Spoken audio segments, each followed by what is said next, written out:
Kerala woman, Hadiya, who also is known by the name Akhila Ashokan, who had recently converted to Islam and married a Muslim man, will be appearing before the Supreme Court today to testify in the so-called Kerala love jihad case.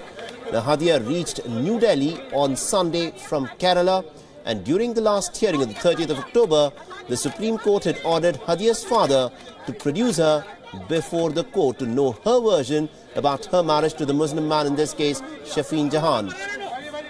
Now, Hadiya's husband, Shafeen Jahan, moved the Supreme Court after the Kerala High Court had on the 24th of October annulled his marriage with the woman. Hadiya was placed in the custody of her father, where she virtually was in a sort of house arrest after the Kerala High Court had nullified her marriage with Shafeen. The woman has claimed that nobody forced her to convert to Islam and marry Shafeen Jahan, and she wants to stay with her husband as a 24-year-old who has decided to marry this man. Now, Hadiya's marriage to Shafeen Jahan had been portrayed by some right-wing Kerala groups as a case of love jihad. Meanwhile, Hadiya's husband Shafeen Jahan has met with former Union Minister and Congress leader Kapil Sibal, who is also the counsel of the husband of Hadiya, who is representing him at the Supreme Court in this case. Now, Hadiya's kin are demanding for an in-camera hearing in the Supreme Court today and expect the Supreme Court to uphold the Kerala High Court's verdict. Now, WION's correspondent Jessica Taneja spoke to Hadiya's father's lawyer, Raghunath, who has once again reiterated that Hadiya was actually brainwashed to do what she's been doing. Important hearing for 24-year-old Hadiya today in the Apex Court, and we're joined by Hadiya's father's lawyer, who's also here to represent him at 3 p.m. when the case begins inside the Apex Court. Thank you, Mr. Raghunath, for speaking to WION. First of all, what is in store? See, at 2 p.m. we are going to mention, saying that the interaction of Hadiya should be in camera and not in open court.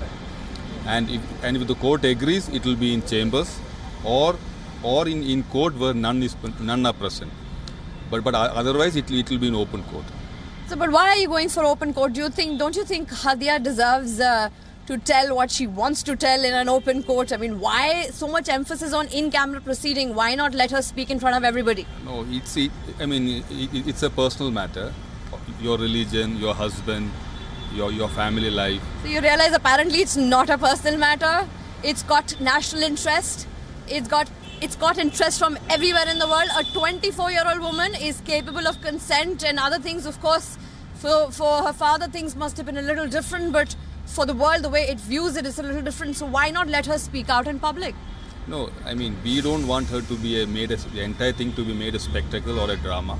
It's better if the entire thing is taken or recorded in the chambers or in camera. And what are your expectations from the Apex Court bench today? Because it's a crucial hearing. They're hearing Hadiya for the first time today. What are your expectations today from the case? We expect that the Supreme Court will confirm the High Court judgment. The High Court had found that she is fully indoctrinated and brainwashed, and she has no independent mind, and she is a victim of mental kidnapping. We expect the Supreme Court also to say that. So we will have to wait and see if the Apex Court reiterates what the Kerala High Court had said in this case, but the matter will be heard at 3 p.m. and only things will be decided only at that point in time. Jessica Taneja with video journalist Ajit, WION, New Delhi.